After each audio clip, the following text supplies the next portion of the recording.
Hey guys, just real quick here. This is gonna be an unboxing video of the new board game I just got called Hate from Cool Mini or Not. Just to show you how ridiculous this box is. I mean, for those of you who know me, I'm a pretty big guy. This box is as big as me. It weighs about as much as Gloomhaven did. This thing's got to be 20 plus pounds. Just feels insane with how much stuff they have. For those of you who back Kickstarters, you know that when you get a bunch of add-ons, they typically have them outside the main box. Cool Mini or Not decided to jam everything in one big box from what I can tell. So just to show you on the back here, this insane area. There's 8 tribes of 11 models, plus all the mercenaries, plus the tyrant, plus all the components. This is a huge amount of product here.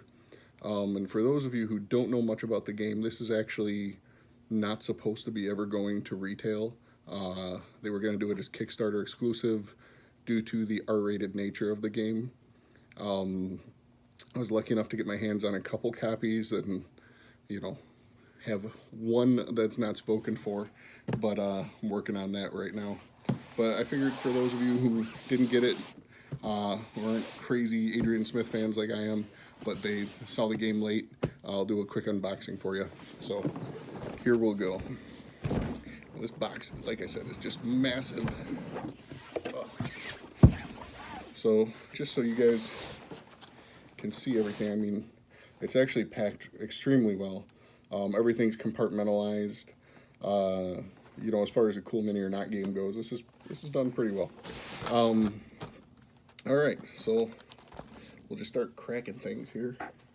For those of you who aren't familiar with the background of this, Adrian Smith, who's one of my all-time favorite artists, specifically a lot of the stuff he did for Games Workshop over the years, but he has a very dark style. If you couldn't tell by the cover. He did a couple graphic novels called the Chronicles of Hate, and there's very little dialogue and a lot of awful butchery and nasty things going on.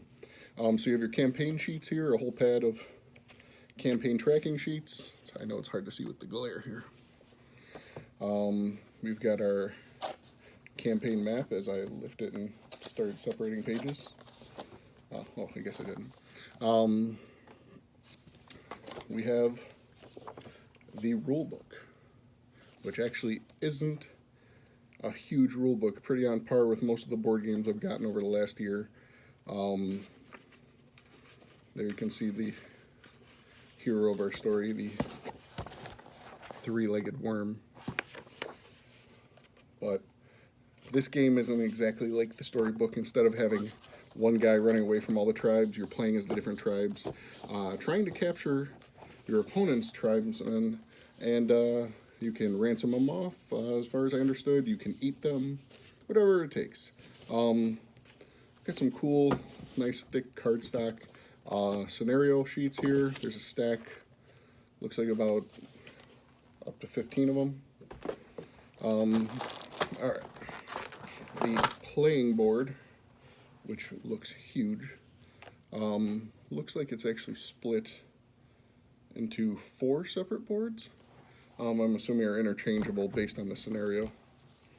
The classic Cool Mini divider. Some proprietary dice. We'll figure out what those do eventually.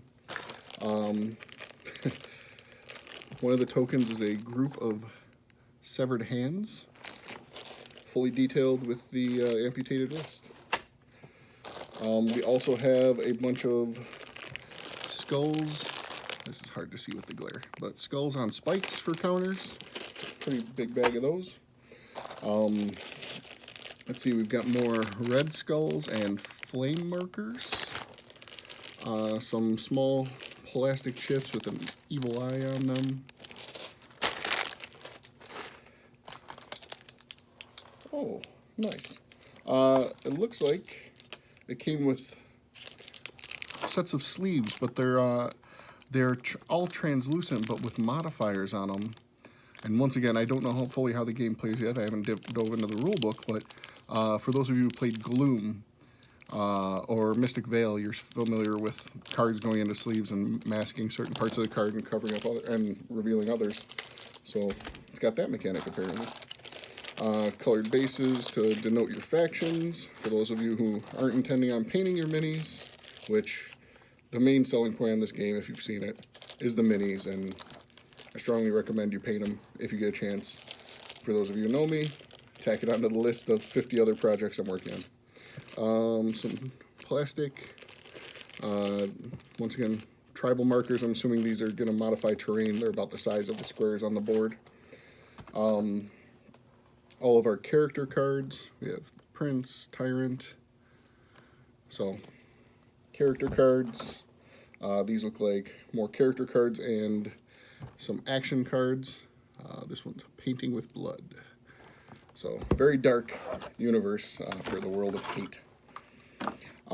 For those of you who didn't get the plastic terrain, I did make the mistake of backing as a retailer, therefore I don't get the plastic terrain with my set, but they have nice thick cardstock terrain that marks off spots. Looks like there's 8 sheets of terrain modifying tiles. And now we're into the good stuff. So grab box 1.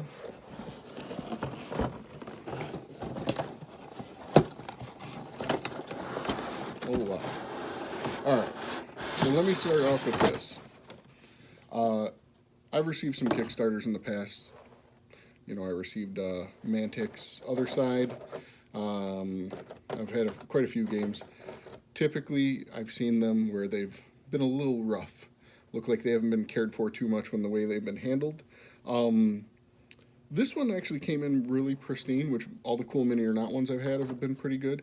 But now when I open it, they're all shaken up and jumbled around. So the insert here is not the most secure thing I've ever seen. But it looks like the box one is all the tyrants and the princes. These minis are huge. They're a lot bigger than I realized. So, as you can see there, we've got quite a few. There's at least, what is there, about a dozen here? So, some have red bases, some do not. I believe the red bases are all the characters for all the tribes. But absolutely beautiful sculpts, huge amount of detail. I mean, there's just so many layers to these minis.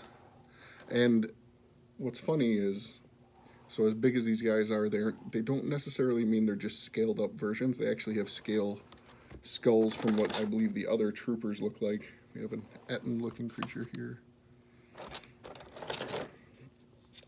So, we'll get all these guys out, and then we'll get out the little guys. There's this big monstrosity. But absolutely great models. For those of you who've seen Adrian Smith's work on like the old school Warhammer Chaos Warriors, and some of the more edgy artwork that they used to do, not so much with new Age of Sigmar, and that's not a shot. You know, you've seen that real dark, you know, a lot of skulls and chains and spikes. Well, he overdid it in this game. There's quite a few skulls and chains on all these guys. Wow.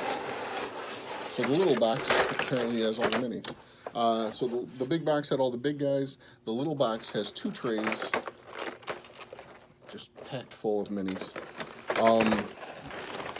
And there's quite a bit of variation. It looks like the most you ever get of one single sculpt is 2 pieces. Oh, there's 3-legged worm. I did not realize he was a playable character. But yeah, so you've got some really cool, all these evil barbarians. So I don't know if you can, how well you can see it, but this guy, he's got this nice cleaver just mounted into a wrist stump, because that's always pleasant, carrying around a chain of severed heads. Like I said, the nature of this game is pretty dark and graphic. And the sculpts are absolutely a tribute to his artwork. I'm just so impressed with how these sculpts came out. I mean, they're just gorgeous, and I know my camera is not the best at zooming in while it's in video mode, but for anyone who collects a game just for the cool minis and the cool aesthetic of a game, regardless of necessarily gameplay or how well it plays out, this is one of the best I've seen. The two trays are different. Yeah, I just am in awe of some of these sculpts. I mean, this mutated fella here with a tumor growing out of his head all the way down his shoulder. This hag who's got just a totem full of skulls riding on her back. There's a lot of unique minis here. Very few duplicates, but it looks like, once again, there's a color coding system to the bases, which I'm going to have to do a little bit of homework on.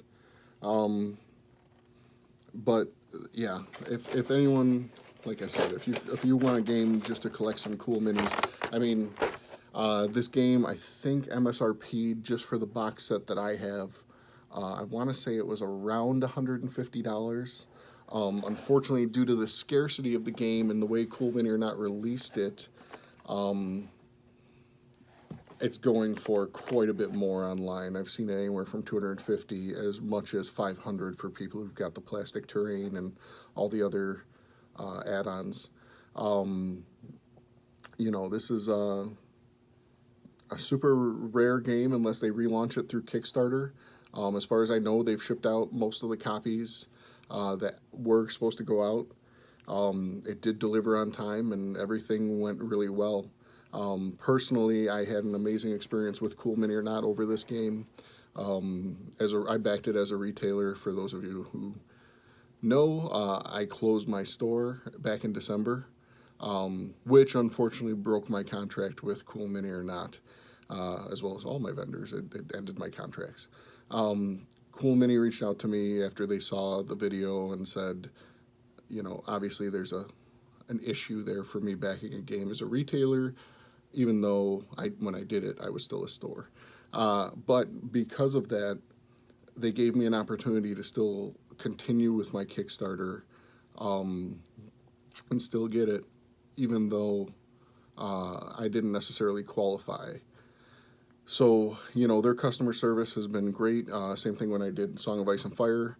You know, they took great care of me when I had some broken components.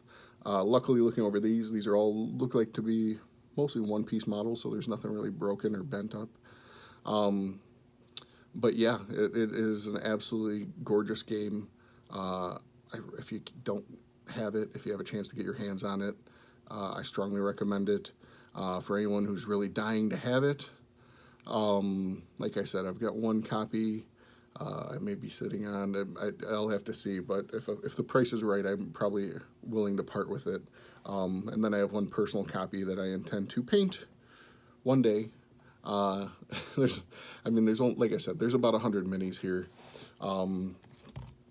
but they're all gorgeous, and I can't wait to have a painted set because they are just going to be too cool to look at. So that's about it. I hope everyone who was asking for the unboxing saw what they wanted to see.